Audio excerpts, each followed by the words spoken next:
नमस्कार दोस्तों, टेवाईटी के यूट्यूब चैनल पर आपका हार्दिक स्वागत है। अपना लेसन चल रहा था विद्युत धारा का रासायनिक प्रभाव एवं रासायनिक सेल। तो उसके बारे में कल अपन उसकी सामान्य तौर पर परिभाषाएं हैं वो देखी, उनके बारे में जाना, उनके बारे में पूरा अध्ययन किया। अब आगे बढ़ते हैं अपन। तो आगे अपन देखेंगे सबसे पहले कि विद्युत धारा का रासायनिक तुल्यांक, विद्युत धारा का रासायनिक तुल्यांक और रासायनिक तुल्यांक के बारे में अपन दोनों के बीच में अध्ययन करेंगे। एक होता है विद्युत रासायनिक तुल्यांक और दूसरा होता है रासायनिक तुल्यांक। ठीक है, एक होता है विद्युत रासायनिक तुल्यांक होता है और दूसरा रासायनिक तुल्यांक होता है सीधा। अब देखो विद्युत रासायनिक तुल्यांक क्या होता है कि किसी तत्व का वह द्रव्यमान, द्रव्यमान का मतलब है पदार्थ, कोई न कोई पदार्थ है, किसी तत्व का वह द्रव्यमान जो एक कूलाम मतलब 1 एम्पियर विद्युत धारा 1 सेकंड में अपने क्या करता है, संयुक्त करता है या मुक्त करता है, उसको अपन क्या कहते हैं, विद्युत रासायनिक तुल्यांक कहा जाता है।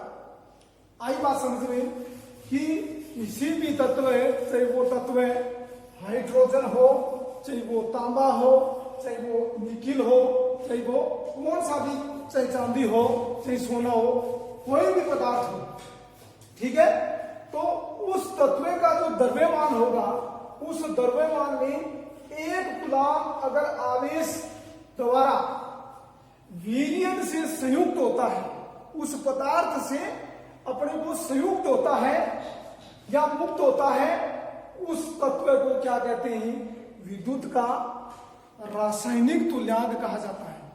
क्या कहते हैं, विद्युत का रासायनिक तुल्यांक कहते हैं। अब इसमें देखो फॉर्मूले नीचे दिया गया है।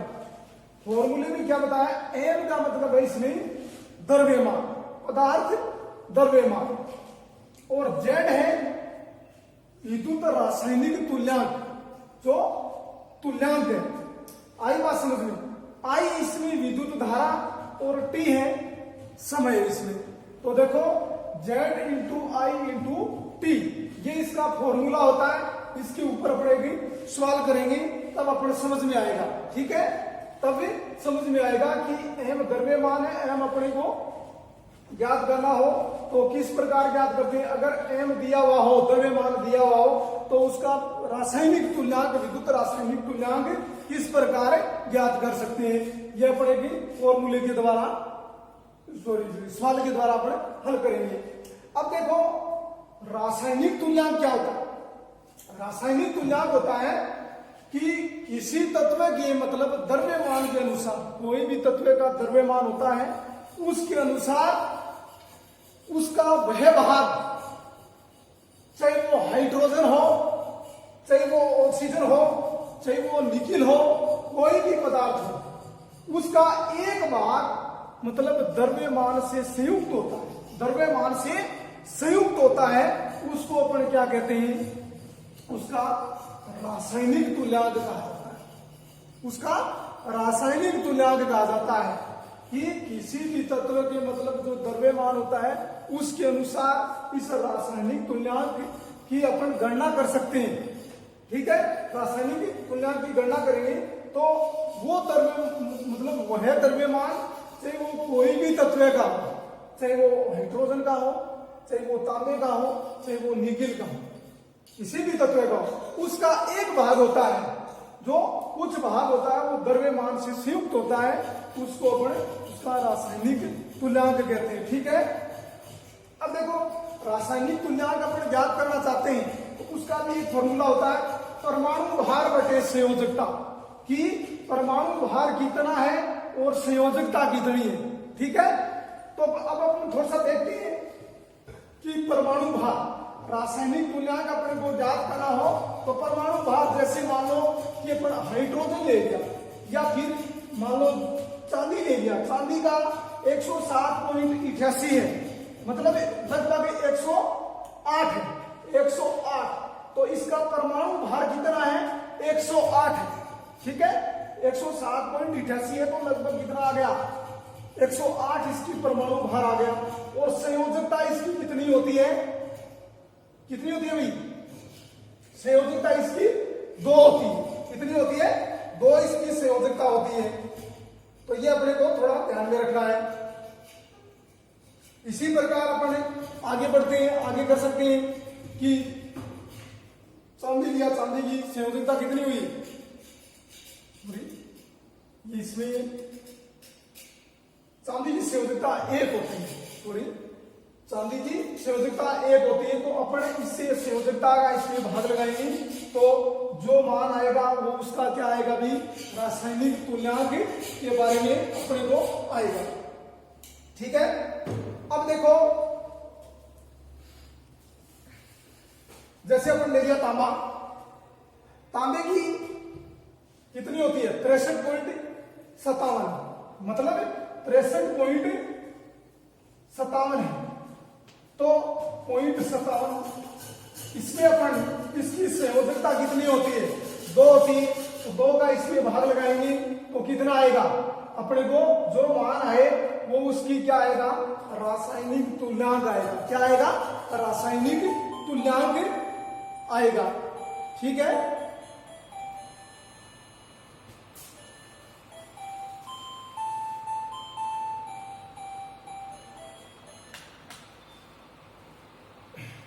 रासायनिक तुल्यांक आएगा।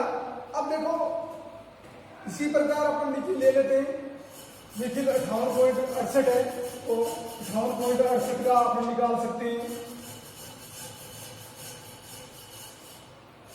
संयोजकता कितनी होती है? 2 होती है। तो इसका अपन भाग लगाएंगे इसमें, तो जो मान आएगा वो रासायनिक तुल्यांक आएगा। ठीक है, तो ये थी अपनी कुछ विद्युत रासायनिक तुल्यांक और रासायनिक तुल्यांक, दोनों के बारे में अपने को पता होना चाहिए कि विद्युत रासायनिक तुल्यांक क्या होता है और रासायनिक तुल्यांक क्या होता है।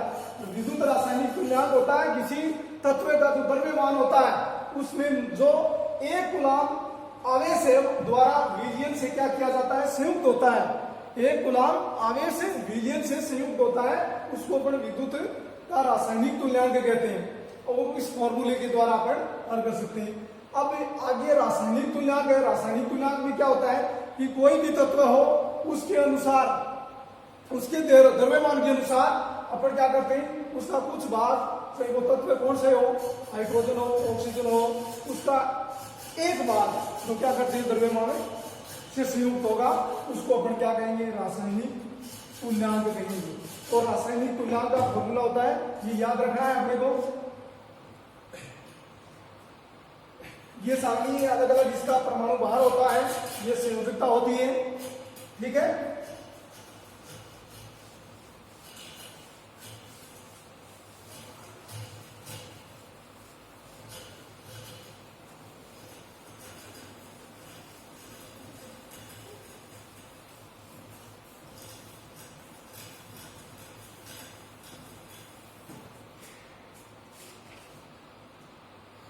अब देखो, एक सवाल करते हैं अपन विद्युत रासायनिक तुल्यांक पर। यदि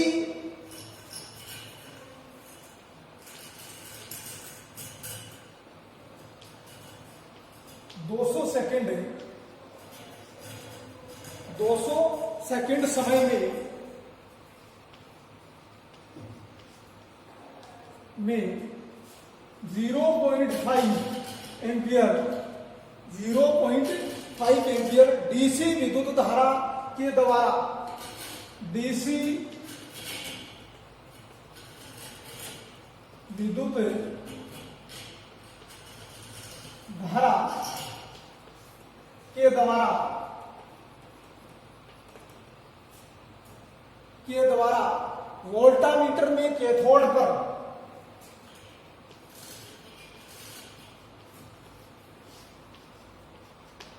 कैथोड पर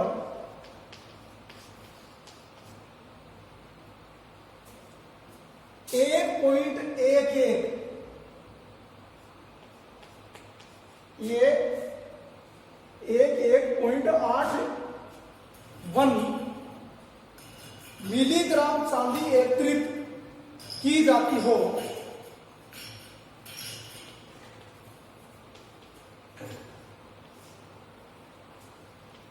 चांदी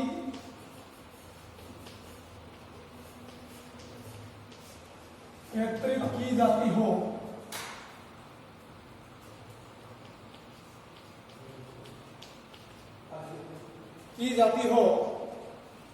तो चांदी का विद्युत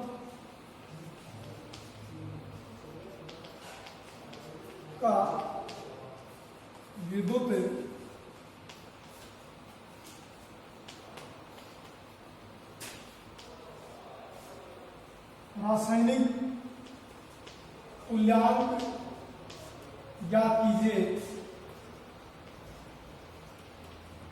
तो अब अपन क्या करेंगे कि वो फॉर्मूला अपना काम आएगा किस प्रकार से। तो अपने इसको मान है वो अपने को लिखना है। तो मान लिखेंगे, समय कितना है t 200 सेकंड, धारा कितनी प्रवाहित हो रही है, आई है अपने पास 0.5 एम्पियर, और मिलीग्राम कैथोड पर द्रव्यमान कितना है अभी 1.81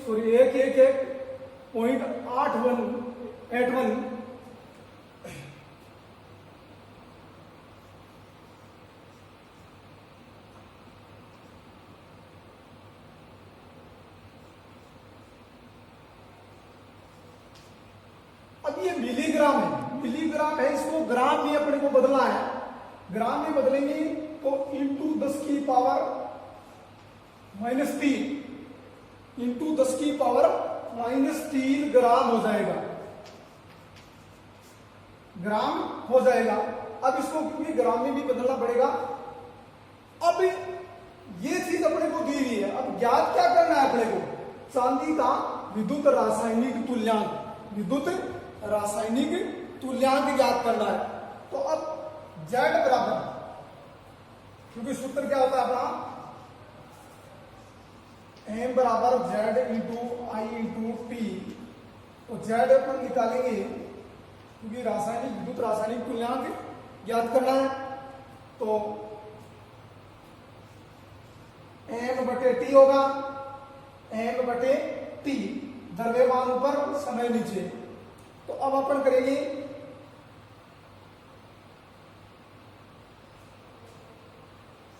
IT,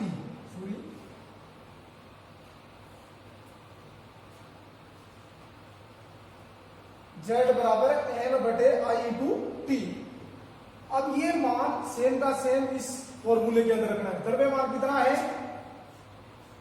1.1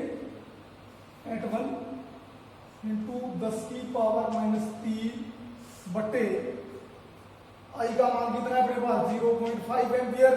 समय कितना है, समय है 200 सेकंड। अब इसको अपन हल करेंगे, हल करने के बाद या अपन प्लस में कर लेंगे इसको।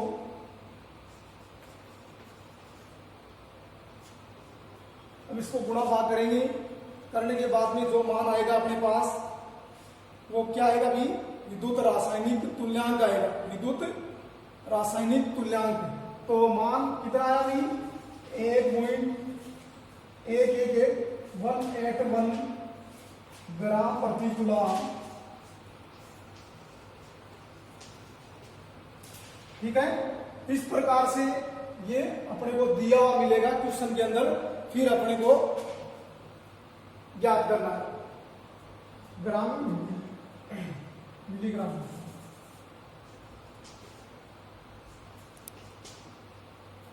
ठीक है, तो ये इस प्रकार से अपने को फॉर्मूला लगा के ये क्वेश्चन हल करना है।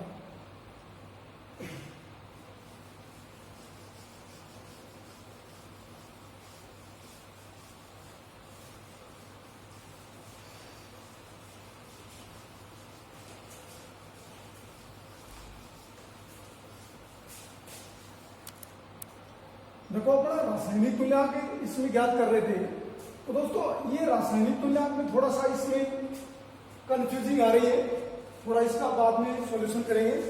सॉल्यूशन करने के बाद आपको कल बताऊंगा मैं, ठीक है। इसका कुछ मान है अलग से आ रहा है। अब आगे अपन देखेंगे वैद्युतिक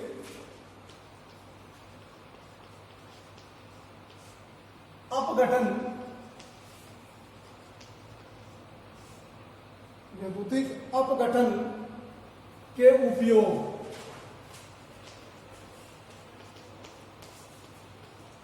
देखो वैद्युतिक अपघटन के उपयोग है कहां पर किया जाता है। देखो वैद्युतिक अपघटन के उपयोग विद्युत लेपन में भी किया जाता है। इसमें किया जाता है विद्युत लेपन में भी किया जाता है। विद्युत लेपन कई विधियां आती है इसकी।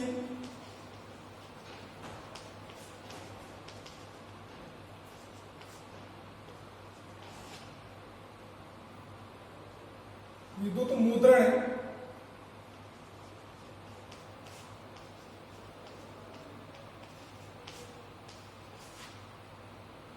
विद्युत मुद्रण, धातु शोधन,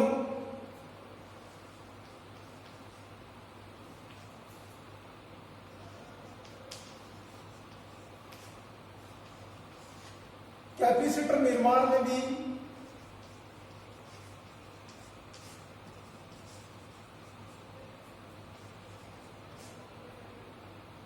और विद्युत वाहक बल उत्पादन, विद्युत वाहक बल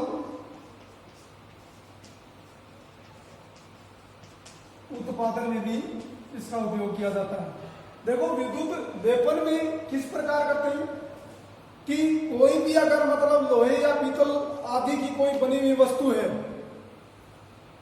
उनकी मतलब जो सतह होती है उसके वातावरण के प्रभावों से सुरक्षित रखने के लिए, वातावरण के प्रभावों से सुरक्षित रखने के लिए, उसे चमकदार बनाने के लिए उनके ऊपर क्षरण रोधी एक परत चढ़ाई जाती है। क्षरण रोधी एक परत चढ़ाई जाती है। उस परत चढ़ाने की प्रक्रिया को विद्युत लेपन कहा जाता है। उस परत चढ़ाने की प्रक्रिया को क्या कहते हैं? विद्युत लेपन कहा जाता है। इसी प्रकार यही विधि विद्युत मुद्रण की जाती है। इसी प्रकार धातु शोधन विधि है, धातु शोधन विधि भी इसी प्रकार अपन करते हैं। इसी प्रकार कैपेसिटर निर्माण में भी और विद्युत वाहक बल उत्पादन में भी। ये क्या है? वैद्युतिक अपघटन में काम आने वाली जो विधियां हैं, इनके बारे में अपन थोड़ा सा इसके ध्यान में रखना है कौन कौन सी विधियां हैं, ठीक है।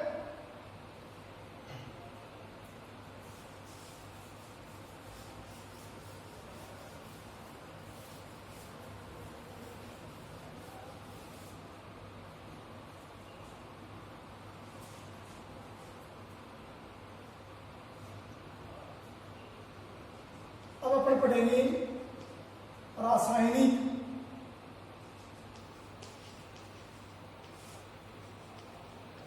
शेल।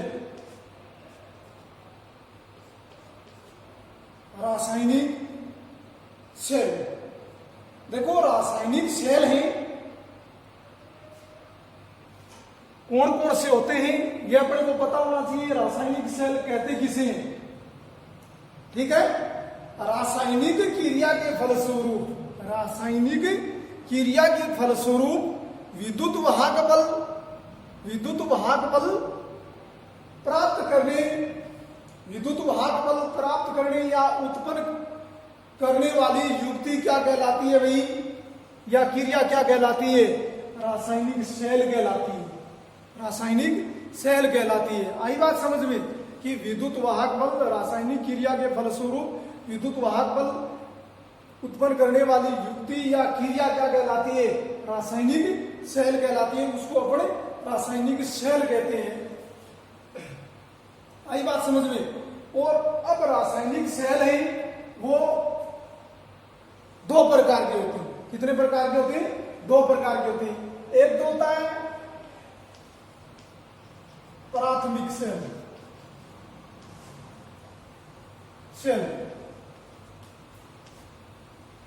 दूसरा होता है द्वितीयक सेल। द्वितीयक सेल, प्राथमिक सेल और द्वितीयक सेल। देखो प्राथमिक सेल क्या होता है? प्राथमिक सेल जिन सेलों से अपन क्या किया जाता है, रासायनिक क्रिया के फलस्वरूप विद्युत वाहक बल प्राप्त किया जाता है, विद्युत वाहक बल उत्पादित किया जाता है। आई बात समझ में कि जिन सेलों के द्वारा या जिन सेलों से रासायनिक क्रिया के फलस्वरूप विद्युत वाहक बल प्राप्त होता है उसे अपन क्या कहते हैं? प्राथमिक सेल कहते हैं।